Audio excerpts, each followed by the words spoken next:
There are 4 things that you can do to add distance to every single club in your bag. 2 of them, however, will add distance, but you can lose a lot of accuracy. So we don't want to focus on them yet.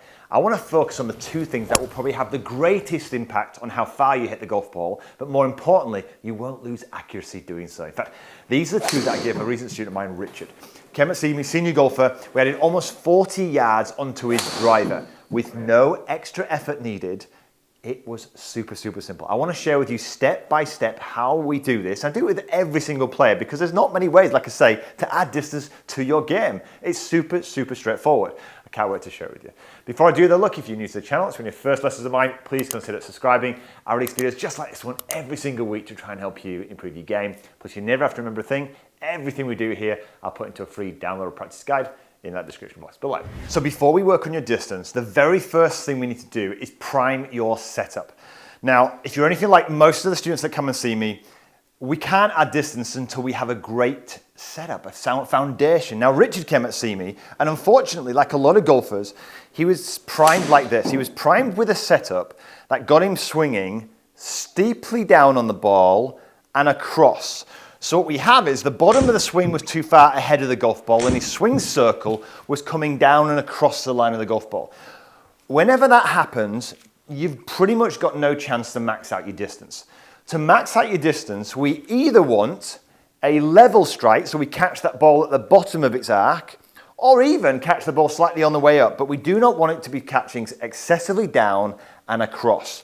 So all I want you to do to start off is you double check setup. So from face on here, what we're getting is we want the ball position just off our lead heel. And what I like to do is this. I like to get people stood nice and tall so that their arms are resting on their chest, not like this. From here, they just fall straight down. Now, one great checkpoint here just before you start is to hang a club right down your kind of zipper here. Now, if that is pointing too far towards your right leg, you know that your angle is too much here. This is a downward angle. You've got no chance to generate power from there. So what I do is make sure when it's hanging down the zipper, we are pointing it, if anything, central, or even just more towards your lead leg here. And all that's doing is setting ourselves up to strike it more at the bottom of the arc. The final thing here is I'm going to make sure that my hips are forward enough, maybe weight forward here, and my forearms are all in line. We're not like this. Really important. I see too many golfers like that. That's exactly what Richard was like. No point in working on the next stages because it doesn't make any difference. Set yourself up first of all in a great place, and now we can get stuck into the fun stuff to start working on some distance. Right, let's get into the fun stuff. Take a look at these 2 swings. Swing number 1. Let's have a look at this. Club head speed, 100 miles an hour. Total distance, 250, right? Okay, take a look at swing number 2 and tell me which one out of the 2 do you think looks the fastest? Let's have a look. So we've added 110 mile an hour more club head speed, but tell me, which one out of those 2 swings looked the quickest? Did they look the same? Because whatever, one was a lot faster and went a lot further. Now I bet the second swing looked quite a bit slower than the first one, yet it's gone further. Why? Well, the reason being, most players are trying to hit the ball longer, trying to generate more speed at the bottom of their golf swing, as opposed to at the top. Now, let me explain a simple analogy. I want you to imagine a mountain covered in snow. We put a snowball at the top of the mountain and we just push it down there. What's going to happen to that snowball? It's going to gather speed. It's going to get quicker and quicker as it goes down the mountain. The bigger the mountain, the faster it's going to go, right? But if we take that snowball and put it further down the mountain, so it's only got a short way to go, what's going to happen? It's not going to go as quick. So no, there's no difference to a golf swing. If you're trying to put the power, if you've only got a very, very short motion, you're trying to put all the power down here, you have absolutely no chance. What we have to do, and this is what I do with all of my students, even the guys, I teach so many senior golfers, and they feel like, Danny, I don't have the flexibility to swing any longer than I'm doing right now. Every lesson I prove them wrong because I show them what they can do. They're blocking their swings in some way. If I can help you swing a little bit longer, I'm going to show you how I do this in a second, you naturally will have more energy stored. The more energy you store, the further you'll hit it. So if you can go longer, you can see here, I don't swing any faster, I've just got more energy stored. Boom, effortless power. So the simplest way to learn this to start with, and this is what I gave Rich, you've got to learn, there's so many things that happen in the body to kind of increase that mobility, and this is the best drill to do it, so you don't have to think about too many things. Get a driver shaft just like this, hold it both sides. So I've got my head look right in the middle of this shaft, and all I'm going to do here is get myself primed as we've just done a minute ago, right? From here, what we're going to do is we're going to make this a turn. So I'm pointing the shaft at a normal swing angle, not like this or like this. And I'm just keeping my head right in the middle of the shaft. And I'm going to see how far I can go. And what I'm doing is my body here, look, is twisting and turning and tilting all on its own to try and achieve this motion. This is basically, look, a golf swing, right? And it's teaching you how to turn that body. Now, what you'll see with Rich is his head is vertically downwards and he's simply doing this. This trail shoulder is stuck in here. He's very restricted. He said, I can't go any further. But that's because he doesn't know the feel of how to go further. So you get going through this exercise here. This will teach you ultimately how the body is supposed to move in your way to try and get you around here and get you naturally extending.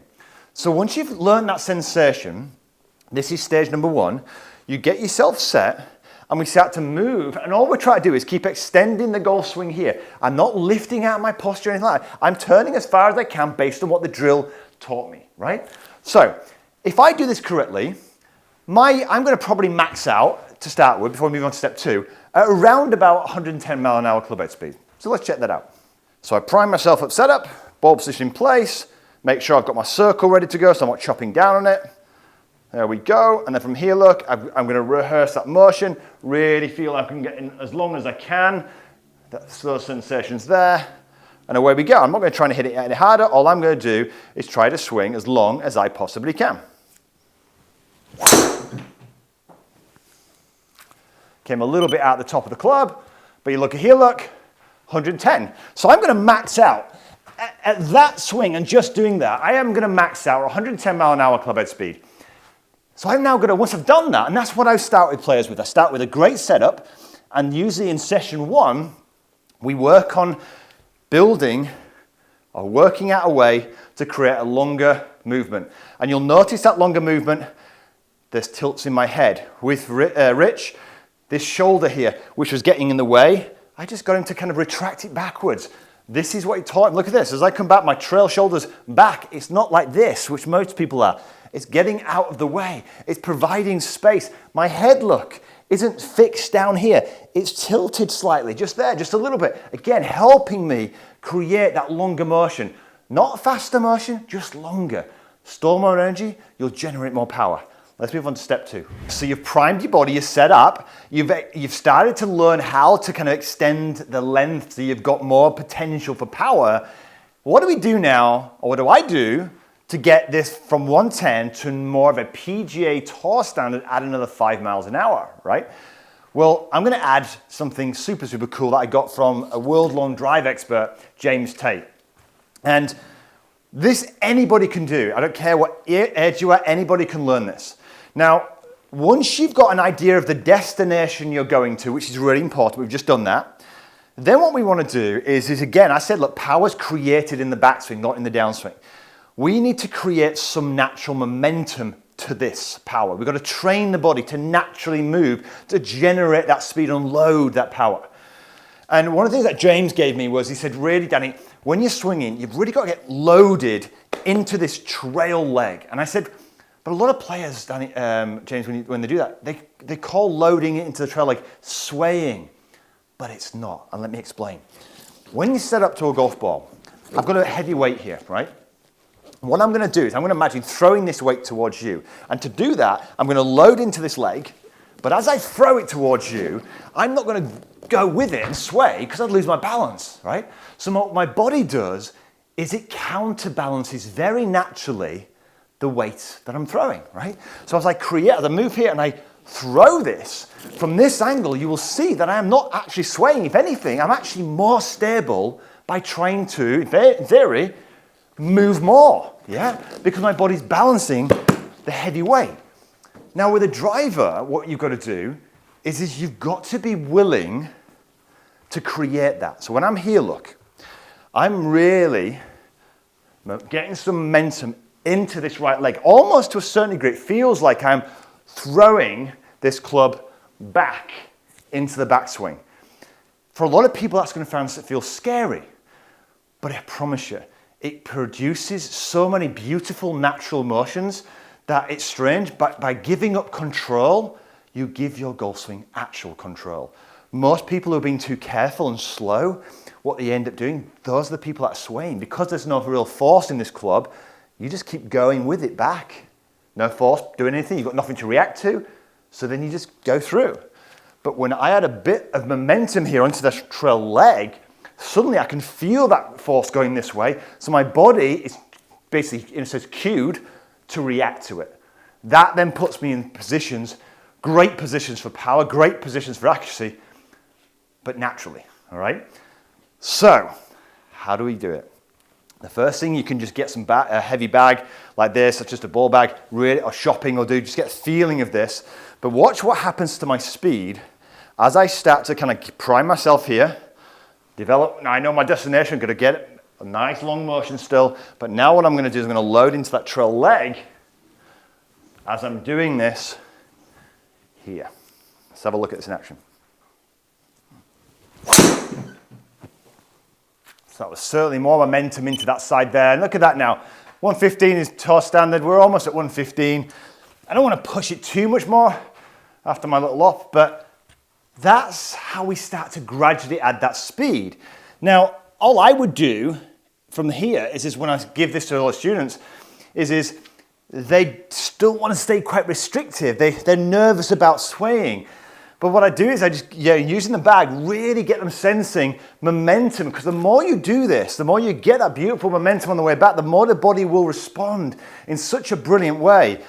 And I simply make this more and more efficient. Now, the other thing I do, I'll definitely encourage this, just get an old bath towel. This is just a heavy bath towel.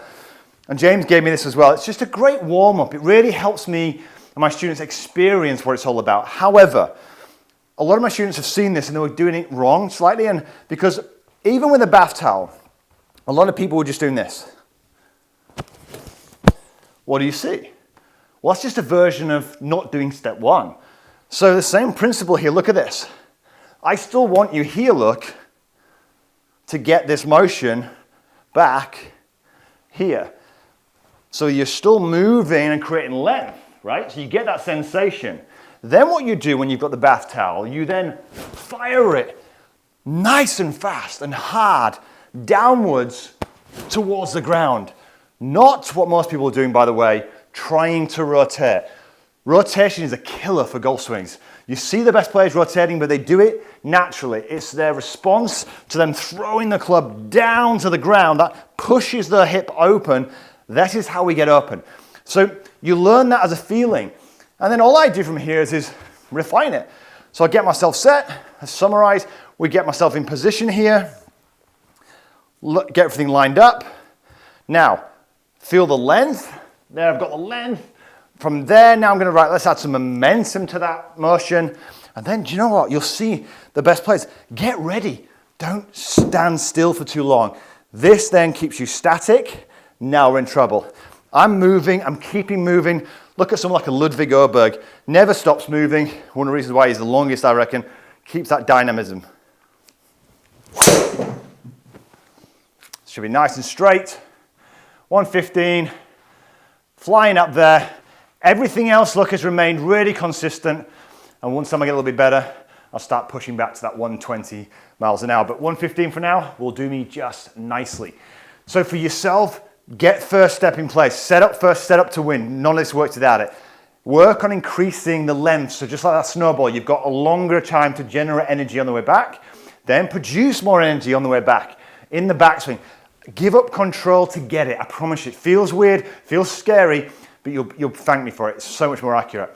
Hope you enjoyed the video. If you know somebody who's struggling to gain distance with every club in their golf bag, share this video.